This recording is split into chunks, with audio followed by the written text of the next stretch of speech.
Hi, Mary. I love you. Ethan Miller was 3 years old when he started talking to someone in the garden at home. The problem was, there was no one there. At least no one the adults could see. Within 2 months, 5 impossible things happened, 5 warnings that a 3-year-old child should not have known. This is the story of what happened in that house in Denver, and of the miracle of the Virgin Mary that no one can explain. But before we continue, leave a comment saying where you're watching from and what time it is there right now. I'd love to see how far the miracles of the Virgin Mary are reaching. The Thompson family's life was about to change completely. Michael worked as a civil engineer, leaving home at 7 in the morning and returning after 6 in the evening. Rachel worked as a librarian, dealing with books, cataloging, and that silence she had always loved. They had tried to have children for 8 years. 8 years of hope followed by disappointment. Expensive treatments that drained not only their finances, but also their souls. Until one day, Rachel stood in front of the bathroom mirror and said out loud, "Enough, I can't take it anymore." That was when they decided to adopt. The process took 18 months. Michael and Rachel went through it all with a mixture of hope and fear. And then, on a cold March morning, they got the call. There was a boy, 3 years old, named Ethan.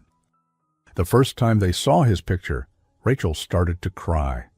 Light brown hair, a little messy, blue eyes too big for his small face, and an expression that seemed to be observing the world with a seriousness no 3-year-old should have.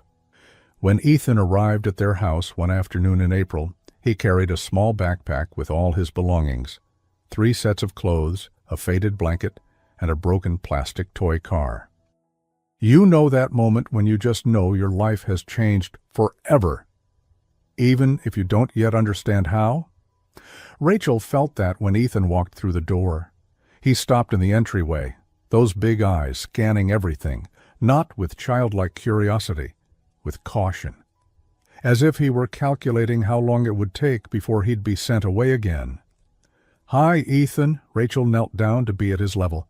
"Welcome to your home." Ethan didn't answer. He just nodded politely. In the first few days, that's how it was. Ethan was too polite, too quiet. He never asked for anything. He ate whatever was placed in front of him, without a single complaint. During the day, he would sit on the couch, watching Rachel work, without saying a word. Michael tried to play with Ethan. He offered toys, suggested games, turned on cartoons on the TV. Ethan joined in when asked, but without that natural spark of energy children his age usually have. At night, Rachel could hear Michael in their room. "What if he never opens up? What if we can't?" "He just needs time," Rachel would interrupt, though her own voice was filled with doubt. The Thompsons' house had a backyard garden. It wasn't big, but Rachel cared for it with devotion. Rose bushes she had planted when they married, almost 10 years ago now, bloomed in shades of pink and red. A small cherry tree offered generous shade in the summer. A well-kept lawn where they had always imagined children would one day play. And in the quietest corner of the garden, protected by the rose bushes, there was a niche, old, made of stone, about 5 feet tall. Inside the niche stood a statue of the Virgin Mary. The statue was marble, about 3 feet high. The Virgin Mary was depicted with her hands extended forward, as if offering something. Her serene face was sculpted with delicate detail, and her robe was painted a soft blue that time and Denver's weather had made even more beautiful, almost ethereal. The statue had belonged to Rachel's grandmother. When she passed away 2 years earlier, Rachel brought the image and placed it in the garden. Michael thought it was beautiful. Rachel found it comforting, like keeping a piece of her grandmother close. And neither of them ever imagined that Ethan would be the one to connect with it the most. It was on a Saturday afternoon, 3 weeks after Ethan had arrived, that Rachel noticed for the first time. She was in the kitchen preparing lunch when she looked out the window facing the garden. Ethan was outside, a few toys scattered on the grass. But Ethan wasn't playing. He was standing in front of the niche, completely still. His small hands gently touched the stone edge. His head tilted back, eyes fixed on the statue of the Virgin Mary. Rachel smiled softly. Maybe Ethan was finally starting to feel comfortable. The next day, it happened again. Right after breakfast, Ethan asked, for the first time, truly asking for something, "Can I go outside?" "Of course, sweetheart," Rachel said, surprised and happy by the request. She watched from the kitchen window as Ethan stepped out the back door and walked straight toward the niche. He didn't stop to look at the toys. He didn't hesitate. He walked with purpose to that quiet corner of the garden. And that's when Rachel realized Ethan was talking. Not loud enough for her to hear the words, but definitely talking. His small lips were moving. He paused, as if listening to answers, then spoke again with that same intense seriousness she had already noticed in him. Rachel wiped her hands on the dish towel and walked out to the garden. Ethan didn't hear her approach. He was completely absorbed. Rachel felt something tighten in her chest. She cleared her throat softly. Ethan turned quickly, eyes wide. For a moment he looked like a little boy caught doing something wrong. "Ethan," Rachel approached slowly. "Who are you talking to, sweetheart?" Ethan looked at the image, then back at Rachel, to the lady in blue. Rachel felt a slight chill run down her spine. The lady in blue? Ethan pointed to the image of the Virgin Mary. "She's very kind." Rachel didn't know what to say. It was a child's imagination, completely normal for his age. Small children often created imaginary friends, especially those going through big changes. "And what does she say?" Rachel asked, trying to keep her voice casual. Ethan hesitated, as if unsure whether he should share. "Important things. She says you want me to stay, that you're not going to send me away." Rachel felt tears burn her eyes. She knelt on the damp grass so she was at Ethan's height. "Ethan, look at me." He obeyed, those blue eyes meeting hers. "You're not going anywhere. This is your home now, forever." Ethan looked at her for a long moment. That's what she said, too. Rachel hadn't mentioned the conversation to Michael yet. She didn't want to worry him for no reason.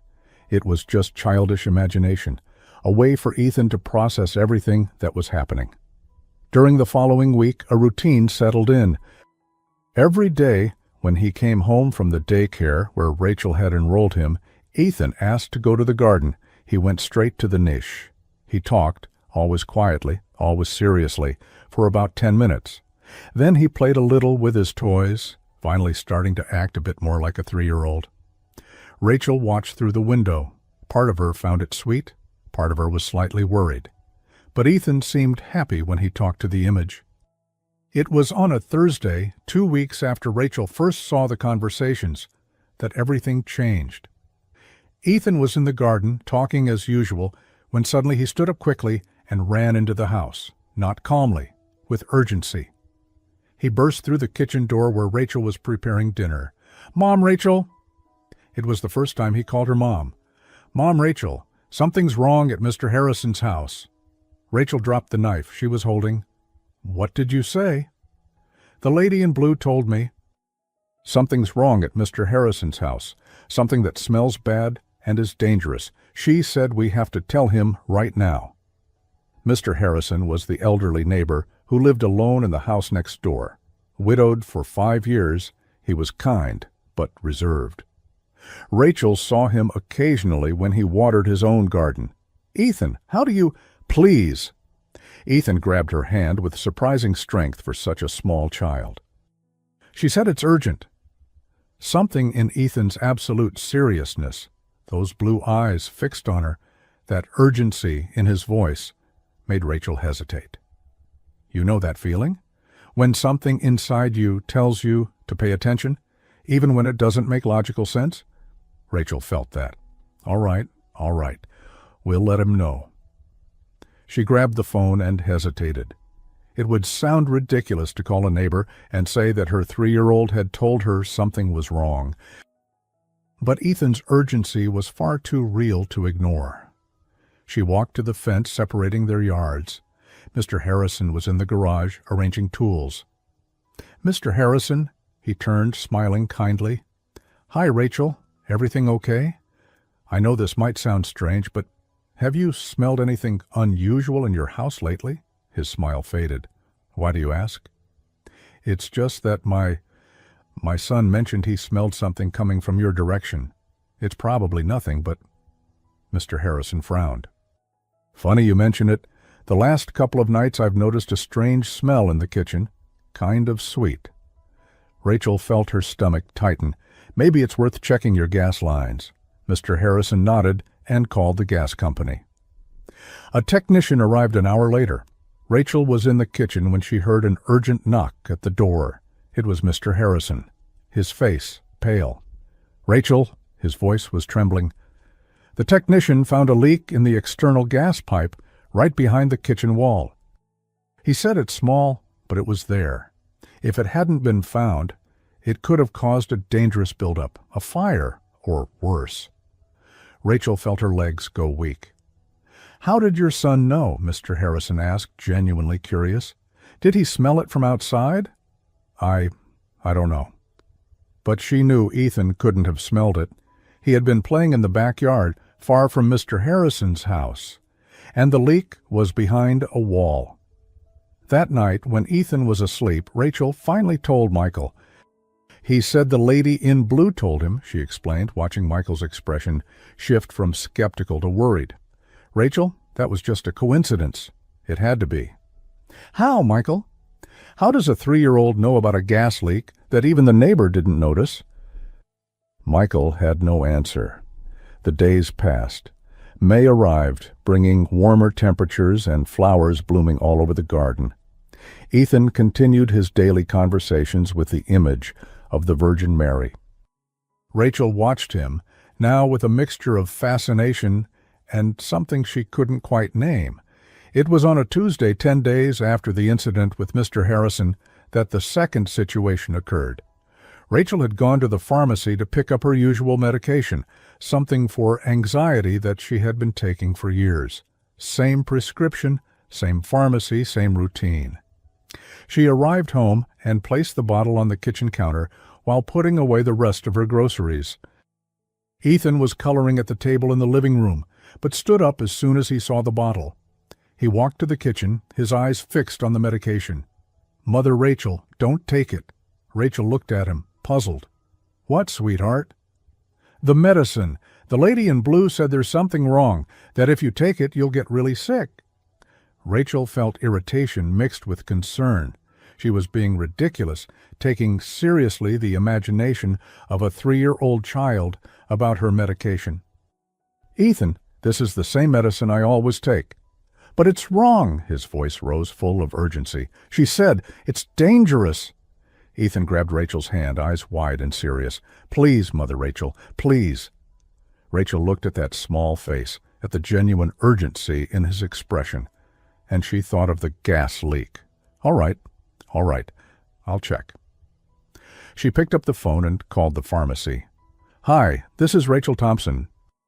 I picked up my prescription earlier today, and I'd like to confirm that everything is correct with it." The attendant, Janet, whom Rachel had known for years, said, "Of course, just a moment." Rachel waited, feeling foolish. It was just Ethan's imagination. It had to be. "Mrs. Thompson, could you please read me the batch number on the label?" Rachel read the numbers. A long silence on the other end of the line. "Mrs. Thompson," Janet's voice was now tense.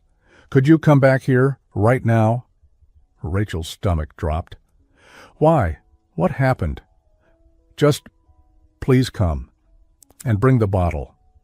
At the pharmacy counter 15 minutes later, the manager was waiting. Her name was Patricia, and Rachel had never seen her so pale. "Mrs. Thompson," Patricia began, her voice cautious, "there's been a very serious error. It's the wrong medication." Rachel felt the world tilt. What do you mean? There was a mix-up in the system. It's rare, but it happens. The problem is that the medication in your bottle, with your blood pressure and medical history. Patricia hesitated. If you had taken your regular dose, you would have had a very severe reaction, possibly requiring hospitalization. Rachel could barely breathe. I almost took it this morning. The only reason I didn't is because my son... She stopped. How could she explain? Patricia quickly prepared a new, correct prescription, checking it 3 times before handing it over. In the car, Rachel sat for 10 minutes before she could drive.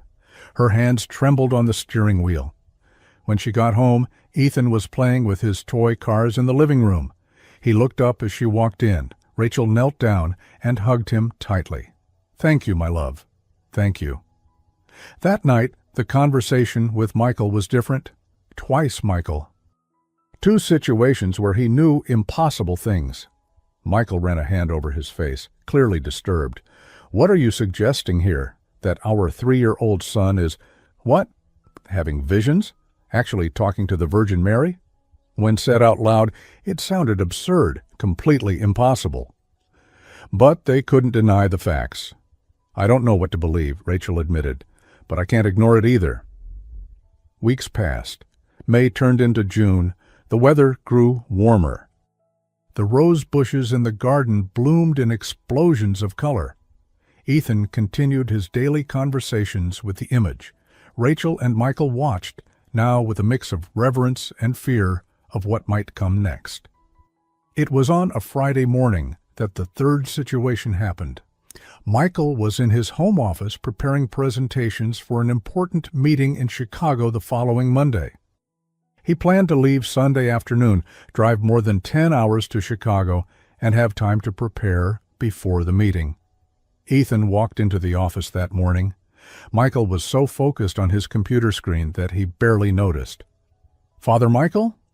Michael looked up. "Hey, champ, everything okay?" Ethan hesitated. The lady in blue said something important.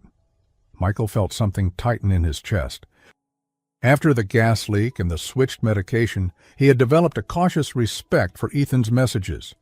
"What did she say?" "She said you can't go on the road you always take. There's danger, a lot of danger." Michael frowned. "Danger? What kind of danger?" "She said it's very bad and that you need to take another way." Michael looked at the 3-year-old standing in the doorway. Part of him wanted to laugh. Part of him felt genuine fear. "Ethan, that's the most direct route I always take." "Oh, and us." "But you can't this time."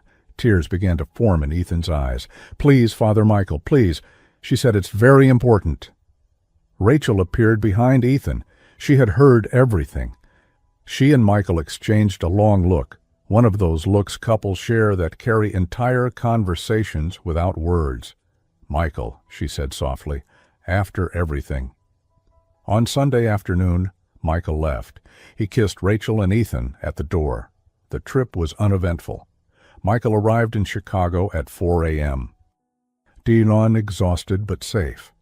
On Monday morning, while having coffee at the hotel before the meeting, he turned on the TV and saw the news.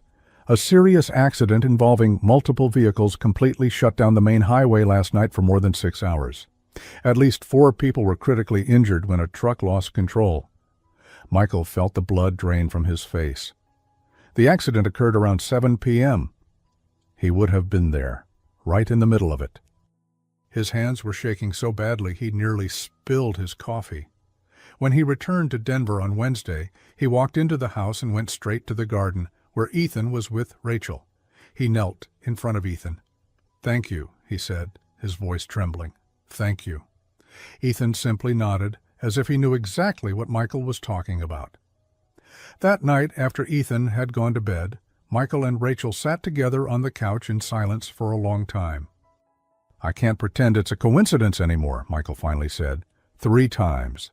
3 situations where he knew things that saved lives. Rachel nodded. "But what do we do about it?" "I don't know, but I think we just accept it, and we listen when he speaks." June moved on. Summer came in full force to Denver. Hot, dry days. The rose bushes needed watering every day. Ethan continued his conversations in the garden, but now Rachel and Michael watched with a mix of reverence and gratitude. It was during the last week of June that the fourth situation happened. Sarah, Rachel's younger sister, lived in Boulder, about an hour away. She and Rachel had a complicated relationship, close as children, but something had changed during their teenage years: competition, jealousy, harsh words spoken and never taken back. Over the past 2 years, they had barely spoken. It was Saturday morning. Rachel was making pancakes when Ethan walked into the kitchen. "Mom, Rachel, Aunt Sarah is sick." Rachel turned quickly. "What?" "The lady in blue told me. It's very serious. She needs to go to the doctor right away." Rachel felt something tighten in her chest. "Ethan, you've never met Sarah. How do you know about her?" "The lady in blue showed me. She said it's urgent, that you need to call her now." Rachel looked at Michael, who had stopped reading the newspaper. "Ethan, Sarah and I don't—" Rachel began, then stopped. After the gas leak, the medicine, the accident Michael avoided because of a warning, how could she ignore this? She picked up the phone with slightly trembling hands and dialed Sarah's number. It rang 4 times. Rachel was about to hang up when she heard her sister's voice. "Hello?" The voice was tense, strained with barely hidden pain. "Sarah, it's Rachel." Stunned silence. "Rachel, are you okay?" I know this will sound strange, but are you all right, physically?" Another silence, longer this time. "Why are you asking?" Sarah's voice was cautious now. "Just answer me, please. Are you in pain?" Rachel heard a muffled sound on the other end. It took her a moment to realize that Sarah was crying. "How did you know?" Sarah finally managed to say. "I didn't tell anyone." Rachel felt tears burning in her own eyes. "What's going on?" "I've been having terrible abdominal pain for almost a week. But I thought it was just something I ate, or cramps, or I don't know. I was afraid to go to the doctor and find out it was something serious." "Sarah, you need to go to the hospital now." "Rachel, Now, Sarah, please, trust me." Something in Rachel's voice, urgency, fear, love, made Sarah agree. Rachel and Michael took Ethan and drove to Boulder. In the next few hours, while they waited at the hospital, Rachel held Michael's hand so tightly that she left marks. Finally, a doctor came out. "Are you family of Sarah Thompson?" "I'm her sister." Rachel stood up quickly. "Your sister had acute appendicitis. It was about to rupture. We managed to operate in time, but it was very close. A few more hours." The doctor shook his head. She was very lucky to have come in. Rachel almost collapsed. Michael held her as she cried. When they were finally allowed to see Sarah, she was pale but awake. "How did you know, Rachel?" were her first words. Rachel looked at Ethan, who stood quietly beside Michael. "It's a long story," she finally said. But in that moment, something changed between the sisters. The walls they had built over the years began to crumble. Sarah took Rachel's hand. "Thank you," she whispered. "You saved my life." July arrived. Sarah recovered and started visiting Denver regularly. She and Rachel talked almost every day now, making up for the lost years. But Rachel and Michael knew something greater was happening. And then came the 5th. It was the second week of July. The weather forecast had warned about strong storms for the weekend. That wasn't unusual. Summer in Colorado often brought sudden, intense storms. It was Thursday afternoon. Ethan was in the garden, talking as he always did, but this time, when he finished, he ran into the house. Not just quickly, he was crying. "Mom, Rachel! Dad, Michael!" He ran into the living room where they both were. Tears streamed down his face. Rachel picked him up immediately. "Ethan, what happened?" Through sobs, Ethan managed to say, "Mrs. Coleman's tree. The big one. It's going to fall. You have to warn her now." Mrs. Coleman was a widowed neighbor who lived across the street. She had a huge cottonwood tree in her backyard, about 50 years old, with branches that stretched over her house. Michael and Rachel exchanged glances. "Ethan," Michael began gently. Trees don't just fall like that. That tree has been there for decades. But it's going to fall! Ethan was almost shouting now. The lady in blue showed me. It's going to fall right into the room where Mrs. Coleman sleeps. Rachel felt chills run down her spine. 4 times before Ethan had been specific. 4 times he had been right. I'm going over there, Michael said, already standing up. He crossed the street and rang Mrs. Coleman's doorbell. She opened it, smiling kindly.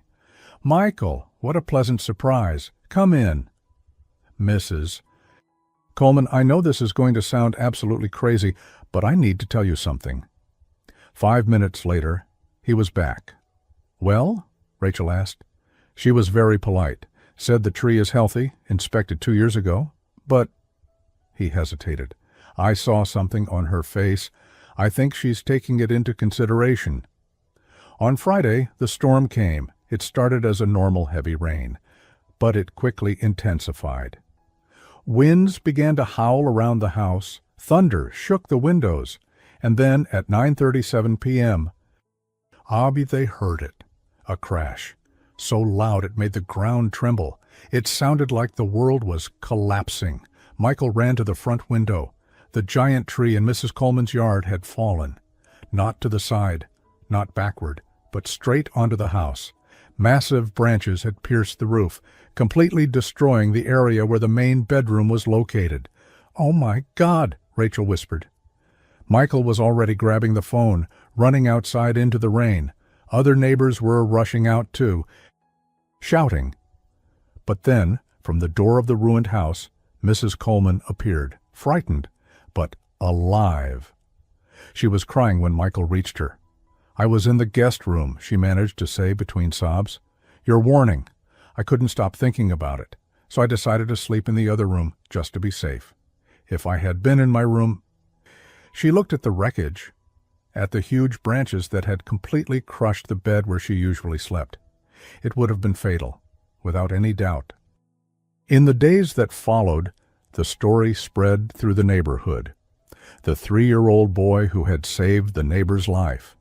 People began to ask questions, some with curiosity, some with skepticism, some with reverence. Rachel and Michael began to feel uncomfortable with the attention, but more than that, they began to worry about Ethan. The following Monday, Ethan went out to the garden. Rachel watched him from the window.